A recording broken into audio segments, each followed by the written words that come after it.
Rich homie Quan, born de Quantes Devante Lamar, tragically passed away on September 5th, 2024, at the age of 34, sending shockwaves throughout the hip-hop community. His death, while officially reported as a suspected overdose, has sparked a wave of rumors, theories, and speculation, leaving fans and peers mourning both his untimely passing and the uncertainty surrounding the circumstances of his death. The most widely circulated explanation for Quan's death involves a fentanyl-laced drug overdose. Reports from sources close to the rapper suggest that he may have ingested counterfeit Percocet pills, unknowingly laced with the deadly opioid. This theory is particularly concerning, given the alarming rise in fentanyl-related deaths, especially within the music industry. Fentanyl, a drug 50 times more potent than heroin, has been responsible for the deaths of several notable artists in recent years, including Mac Miller and Lil Peep. While the toxicology report is still pending, the overdose theory has gained the most traction. Quan had a well-documented history of struggles with substance abuse, and while many close to him believed he was turning his life around, the possibility of a fatal relapse cannot be ruled out. Friends and fellow artists, including Jaquez and Boozy Badaz, expressed their sorrow on social media, seemingly confirming the overdose rumors.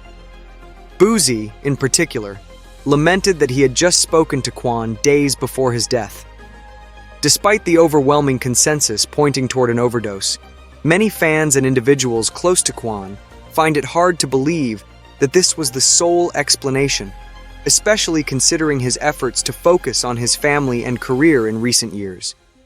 Could this be a possible vendetta? Beyond the overdose narrative lies a darker, more insidious theory: the possibility that Rich homie Quan's death was the result of foul play. Rumors circulating on social media have suggested that Quan may have been targeted for personal reasons, specifically due to unresolved conflicts involving his family. In 2014, Quan's father, Corey Lamar, was shot multiple times while working at his barbershop in Atlanta. The attack, believed to be linked to gang violence, left Lamar in critical condition, though he survived.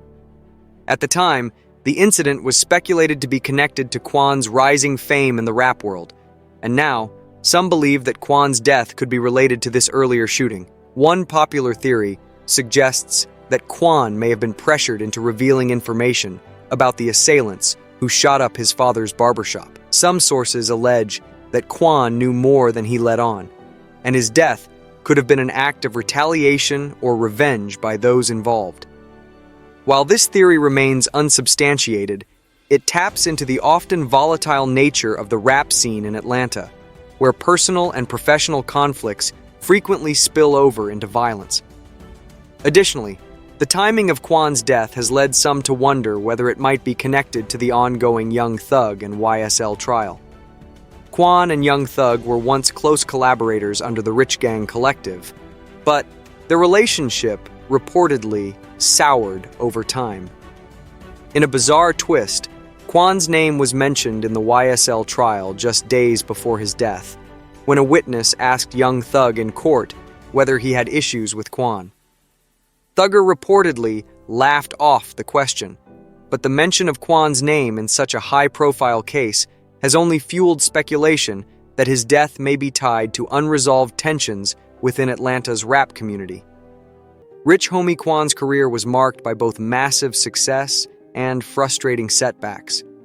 He first gained widespread recognition with the release of Type of Way in 2013, a track that quickly became a summer anthem and helped establish Quan as one of the leading voices in Atlanta's trap scene.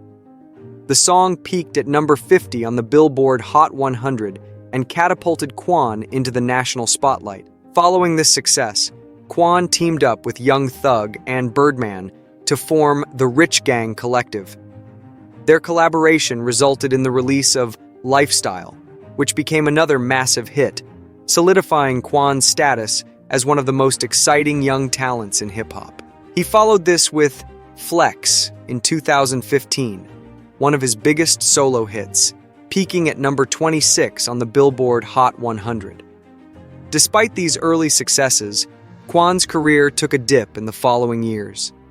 Legal troubles, label disputes, and personal issues derailed his momentum, and his 2018 debut album, Rich as in Spirit, failed to live up to the expectations set by his earlier work.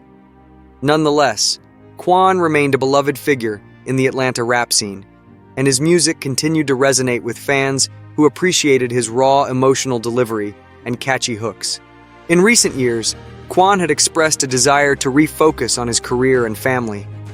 He had been relatively quiet in terms of new releases, but was reportedly working on new music and collaborations at the time of his death. His passing has left many wondering what could have been had he been able to fully realize the next phase of his career. While much of Quan's public persona revolved around his music and occasional controversies, those close to him often spoke of his deep commitment to his family. Quan had been in a long-term relationship with Amber Williams, and the couple shared several children together. In interviews, Quan frequently mentioned his desire to be a positive role model for his children and to build a legacy that they could be proud of. Friends and collaborators noted that Quan seemed to be in a good place in the months leading up to his death, focusing on his loved ones and finding a sense of balance after years of professional and personal struggles. For those who knew him best, the rumors of a drug overdose or violent death feel especially tragic, given his efforts to distance himself from the more dangerous aspects of the rap lifestyle. The rumors surrounding his death, whether it was an overdose, a murder, or a tragic combination of the two, only add to the complexity of his legacy. For fans, Quan will be remembered as one of the most promising voices of his generation, whose music captured both the highs and lows of life in Atlanta. His passing is a stark reminder of the dangers that continue to plague the hip-hop community, from the opioid crisis to the violence that has claimed too many lives too soon. As the investigation into his death continues, one thing remains clear. Rich Homie Quan's legacy will live on through the music he created, the lives he touched, and the indelible mark he left on the culture. His story is one of talent, struggle, and resilience, and his loss will be felt deeply by those who knew him, both personally and through his art.